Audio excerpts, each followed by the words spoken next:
अस्सलाम वालेकुम नाज़रीन, मैं अब्दुल जब्बार सुमरो हाजिर हूँ आपके program behind the news with Abdul Jabbar Soomro के साथ। तो शुरू करते हैं आज की खबरें। आज सबसे बड़ी खबर एक हादसा नवाबशाह के करीब सरहदी के आसपास हज़ारा एक्सप्रेस की बोगियाँ उलट गई हैं। 10 से ज़ायद बोगियाँ उलट गई, जिसमें काफ़ी जानी माली नुकसान हुआ है लोगों का, और अभी तक वहाँ से लोगों को निकाला जा रहा है। इमदादी सरगर्मियाँ जारी हैं, जिसमें पाक फौज के जवान, रेंजर्स, पुलिस और मकामी तंजीमें, मकामी नौजवान मरीजों की, मुसाफिरों की जो है वहाँ मदद कर रहे हैं। और एक बहुत बड़ा इंसानी अलमिया जन्म ले चुका है। ये रोज़ाना ट्रेन क्यों यहाँ गाड़ियाँ गिर रही हैं? 2-3 दिन पहले भी पटिजन के मकाम पर ट्रेन को हादसा हुआ, 2 बोगियाँ उतर गई। आज फिर ये हादसा हुआ है। ये हैदराबाद से लेकर रोहरी तक रेलवे ट्रैक खतरनाक करार दिया गया था लास्ट सैलाब के बाद, लेकिन रेलवे हुकाम ने इस पर कोई तवज्जो नहीं दी। इसको बनाने के लिए ख्वाजा साद रफीक, जिनके अभी 4-5 दिन रहते हैं, इस पर कोई ठोस प्रोग्राम बनाकर जाए ताकि इस पर सही तौर पर काम हो सके और ट्रैक्स का बाकायदा बहाली के लिए इसको दोबारा जायजा लिया जाए और उन पर पत्थर वगैरह डाले जाए जहाँ जहाँ कमज़ोर है। लेकिन ये पूरी ट्रैक जो है रोहरी से लेकर हैदराबाद तक बड़ी खतरनाक हो चुकी है। तो आते हैं अपनी खबरों की तरह। रोजमर्रा की खबरों के मुताबिक इमरान खान की गिरफ्तारी पर पीटीआई ऑफिशियल्स ने जो वायविला मचाया, उसके जवाब में फिर सरकारी तौर पर भी एक मौकूफ आ गया है। तो दोनों मौकूफ आपके सामने रखते हैं। पहला मौकूफ जो है पीटीआई का वर्जन है, जो पीटीआई के ऑफिशियल अकाउंट पर उनकी ऑडियोज में मौजूद है और पीटीआई इमरान खान की वीडियोज भी मौजूद है, जिसमें कहा गया है कि इमरान खान को गिरफ्तार करने के लिए पुलिस आई और उन्होंने गेट वगैरह तोड़ दिया, मुहाफिजों को मारा पीटा, जो वहाँ मुलाजमीन काम कर रहे हैं उन सबको मारा पीटा, इमरान खान साहब को कमरे से निकाला, उनके चेहरे पर सया कपड़ा डाल दिया गया और उनको धक्के देकर गाड़ी में बिठाया गया। ये वर्जन है पीटीआई का, जिसका बुनियादी मकसद कल भी हमने समझा था कि यही था कि लोगों को मजीद इश्तियात दिलाया जाए। जिस तरह पहले हुआ था कि उसको कॉलर से पकड़कर गाड़ी में बिठाया था, तो उस पर उन्होंने फौजी तंसीबात पर हमले शुरू कर दिए थे, लेकिन वो एक सोची समझी साजिश थी। लेकिन इस बार इनको किसी किस्म का कोई प्लान बनाने या कुछ करने जैसा जोगा छोड़ा ही नहीं गया था, इसलिए ये कुछ भी नहीं कर पाए। तो ये इतनी धुआंधार इंतशार की ऑडियोज जो है पूरे व्हाट्सएप ग्रुप्स में, सोशल मीडिया पर सारा दिन गर्दिश करती रही, लेकिन फिर भी लोग नहीं निकले। अब आते हैं सरकारी मौकूफ की तरफ। इस ऑपरेशन में 3 डीआईजी रैंक के ऑफिसर्स ने हिस्सा लिया, 2 एसपी थे, उसके अलावा डीएसपी, 5 के करीब डीएसपी और दीगर सीनियर अफराद वहाँ मौजूद थे। डीआईजी ऑपरेशन के हवाले मुताबिक बताया गया है कि हमने जब जमान पार्क पहुंचे तो उसके दरवाजे बंद थे, इसकी दीवार फलांग कर अंदर से दरवाजा खोला गया और जैसे ही कमांडोज हमारे अंदर गए तो जो सिक्योरिटी गार्ड थे उनको डीवेपन किया गया। जाहिर उनसे हथियार वगैरह छीने होंगे, उनके बाजू मरोड़ कर या उनको जमीन पर लेटाया गया होगा या उनको पीछे से हाथ करके हथकड़ियाँ लगा दी गई होंगी ताकि वो किसी किस्म की मुजाहमत न करे। और ऐसे कामों में थोड़ी बहुत मुजाहमत होती है और हाथापाई भी होती है, तो ये एक मामूल की कार्रवाई है। उसके बाद जो जमान पार्क का अंदर का हिस्सा है, घर की साइड पर, वहाँ दरवाजा बंद था, उसको एक एसपी ने लात मार कर दरवाजा खोला, उसको लात मारी तो दरवाजा खुल गया और फिर अंदर चले गए, जिस पर बुशरा बीबी सामने आ गई और उन्होंने कहा खान साहब अभी आराम कर रहे हैं और सारी रात वो सोए नहीं है। और यही बात इमरान खान का वकील, कोई नया वकील निकला है, पंजू पता नहीं क्या नाम है उसका, कास्ट उसकी यही आ रही है, उसका यूट्यूब चैनल भी शुरू हो गया है। और वहीं से इसी बात को भी तकलीफ मिली कि बुशरा बीबी ने कहा कि वो अंदर कमरे में अभी आराम कर रहे हैं, थोड़ी देर आप इंतज़ार करें। तो पुलिस ने कहा कि हमें इंतज़ार नहीं करना, हम उसको साथ ले जाएंगे अभी। तो उन्होंने इमरान खान के दरवाजे को खोला है।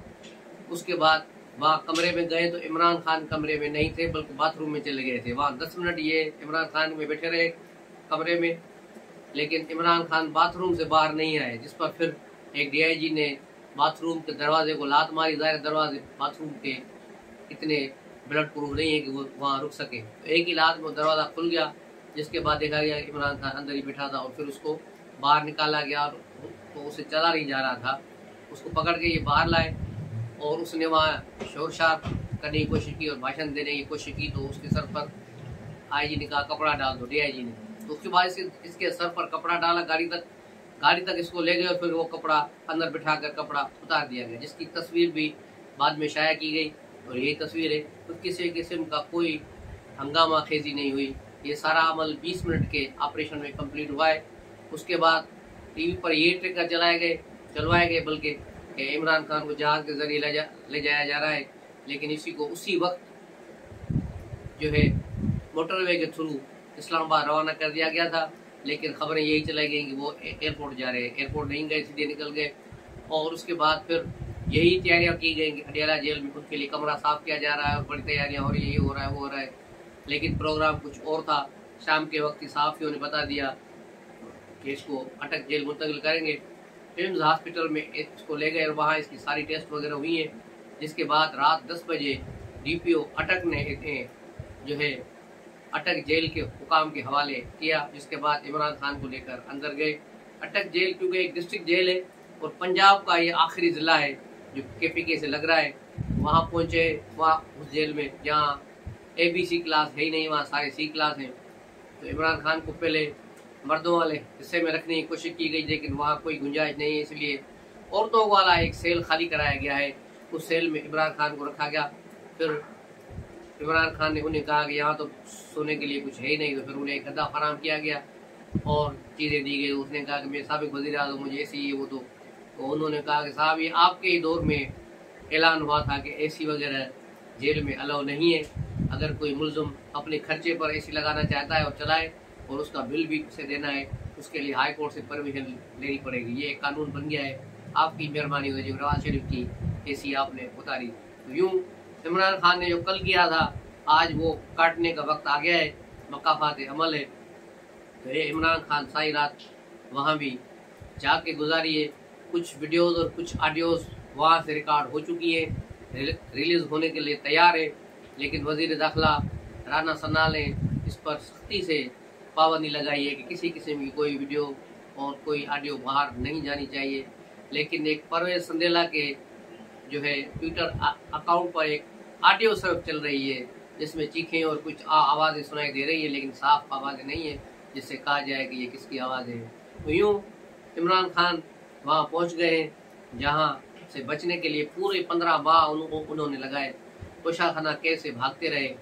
अब इस लोगों को यही कह रहे हैं तोशाखाना केस में एक तो मामूली घड़ी पर इसको सजा दी गई है। अभी लोगों को समझना चाहिए, ये जो PTI के ट्रूलर्स लोगों को बहका रहे हैं कि रज़ारी ने यहाँ से कारें ली, नवाज शरीफ ने गाड़ियाँ ली हैं, उनको कुछ नहीं हुआ, इसने सिर्फ घड़ी ली तो इसको सजा हो गई। तो घड़ी लेने की सजा नहीं है इसको, घड़ियाँ ये 50 और ले गया है। घड़ी लेना कोई जुर्म नहीं है, लेकिन जुर्म ये है कि जो इलेक्शन कमीशन में इसने गोशवारे जमा किए थे, उसमें इसने जो घड़ियाँ बेची उसके पैसे जाहिर नहीं किए। इसके अकाउंट में 5 करोड़ 80 लाख रुपए आए, लेकिन उनका जिक्र इसने अपने असासों में नहीं किया और ये नहीं बताया कि ये पैसे कहाँ से आए। ये तो एक जुर्म है जो इलेक्शन कमीशन के एक्ट के तहत आया, जिसके तहत इसे जो सजा दी गई और नाअहल करार दे दिया गया है। लेकिन अभी इसी केस के इसी तोशाखाना के 2 मुकदमे और हैं जो नेब के जेर गौर हैं। एक मुकदमा तोशाखाना की चीज़ों को चुराना, यानी बल्कि पहले उनको बेचकर फिर पैसे जमा कराए गए और जाली रसीदें जमा कराई गई हैं, वो मुकदमा है। और उसके अलावा मनी लॉन्ड्रिंग का मुकदमा है कि ये 50-60 करोड़ की घड़ी जाकर इन्होंने दुबई में बेची, वहाँ से ये पैसे पाकिस्तान कैसे आए और किस जराए से आए तो फिर इमरान खान के अकाउंट में क्यों नहीं आए, वो पैसे किधर गए। तो ये मनी लॉन्ड्रिंग का एक और मुकदमा है जो नेब इस पर तहकीकात कर रहा है, जिस पर इमरान खान और बुशरा बीबी के बयानात ऑलरेडी कलमबंद हो चुके हैं और मजीद भी उनको तलब किया गया था, लेकिन इमरान खान वहाँ नहीं गए थे। तो इसमें भी पेशरफ्त होगी, ये भी पूछताछ शुरू हो जाएगी और ये मुकदमे जो अभी मिडिल स्टेज पर है, ये भी चंद दिनों में जो है मेच्योर होकर सामने आ जाएंगे और इमरान खान की इनमें भी गिरफ्तारी मुतवक्किल है। दूसरी तरफ आते हैं इमरान खान के सिलसिले में कहा जा रहा है कि उनकी बिल्कुल जमानत हो सकती है। ऐसी तमाम केसेस में जिनकी सज़ा 10 साल से कम हो, उनमें हाई कोर्ट जमानत ले सकती है। अगर हाई कोर्ट नहीं ले सकती तो सुप्रीम कोर्ट आगे जाकर लेगी दूसरे जो टेयर में। तो ये जमानतें होती है। जिस तरह मरियम नवाज को रिहा किया गया था कि उन्हें 2 साल की सजा दी गई थी, तो उनको जमानत पर रिहा कर दिया गया था। तो ये इस तरह हो सकता है जमानत पर रिहा, लेकिन मुझे नहीं लगता है इस केस में जमानत के बाद भी कोई जान छूटेगी, जेल से बाहर आएगा, क्योंकि इसके गिरफ्तार होते ही इसकी सजा मिलने के बाद इसकी जितनी भी जमानतें थी, जिन केसेज में भी जमानत थी, बकौल इमरान खान के मेरे ऊपर 200 मुकदमे हैं, इन 200 मुकदमों की जमानतें मनसूख हो गई, खत्म हो गई। अब ये सारे जो है मुकदमा वहाँ मतलूब है फौजी अदालतों पर, फौजी जो है तंजीबात पर हमलों केसेस में, 9 मई के वाकयात में और दीगर दहशतगर्दी केसेस जो इस्लामाबाद जुडिशल कॉम्प्लेक्स में हमले हुए वहाँ के केसेस, ये सारे केसेस मिलाकर लॉन्ग मार्च 25 मई के वाकयात, ये सारे केसेस जो है इसके अब और ओपन हो चुके हैं। लेकिन उससे भी बड़ा खतरनाक केस कोयटा में जो वकील अब्दुल रज़ाक शर के कत्ल का केस है, उसमें भी इसकी जमानत खत्म हो चुकी है। और अब ये जैसे ही यहाँ से इसको जमानत मिलेगी, मुझे यकीन है कि फिर कोयटा पुलिस इसे यहाँ से मस्त जेल ले जाएगी और मस्त जेल में रखा जाएगा फिर अब्दुल रज़ाक शर के केस में, और फिर वहाँ से की जमानत होगी तो फिर किसी और केस में कहीं और जाएगा। अब मुख्तलिफ जेलें इमरान खान घूमेंगे मुल्क की, और ये तब तक घूमते रहेंगे जब तक इन केसेस फाइनल नहीं हो जाते। और 16 सितंबर के बाद तो फिर किसी एक जगह इनका टिकाव होगा, जब बंदियाल अपनी सास के प्यारे जब घर चले जाएंगे तो फिर पाकिस्तान में थोड़ा बहुत सुकून आ जाएगा। और अभी भी सुकून आ गया है। कल भी बुरहान सईद का एक ऑडियो चल रहा था, किसी बाथरूम में छुप कर वो कर रहा था कि निकलो निकलो बाहर, निकलो बाहर, मैं घर में छुपा हूँ, तुम लोग बाहर निकलो। इन बेगैरतों को शर्म ही नहीं कि इनका लीडर जेल में चला गया है, तो थोड़ा अपना चेहरा कराए, बाहर निकले। जमशेद दस्ती भी उसका ट्विटर अकाउंट कोई और चला रहा है, क्योंकि वो तो एक कंडक्टर और बदमाश था लोकल, उसको क्या पता ट्विटर चलाने का। तो उसके अकाउंट से भी ट्वीट आ रहे हैं कि बस निकलो बाहर, निकलो बाहर निकलो, मैं नहीं निकलूंगा, तुम लोग निकलो। और शेख रशीद ऑडियो और वीडियो बयान जारी कर रहे हैं कि बस अब ये हो जाएगा, अब हम वो कर देंगे, लेकिन बाहर नहीं निकलना है क्योंकि पकड़ लेंगे बाहर। तो ये हालत है इनकी जो लीडरों की। सबसे ज़्यादा जो खुशी नज़र आई, शाह महमूद कुरैशी के चेहरे पर खुशी आई कि चलो इमरान अंदर हुआ, कुछ देर ही सही, मैं पार्टी का चेयरमैन तो बन गया। तो अब ये पार्टी को हथियाने के लिए शाह महमूद कुरैशी मजीद इंतज़ार करेंगे कि इमरान खान को जमानत न मिले और वो पार्टी को कमांड करें। तो कल जो उनका पहला होम्योपैथिक बयान आया था कारकुनों के लिए कि किसी किस्म की जो शोर शराबा नहीं करना है, पुरअमन एहतजाज करना है, लेकिन कहीं भी कोई बड़ा एहतजाज नज़र नहीं आया।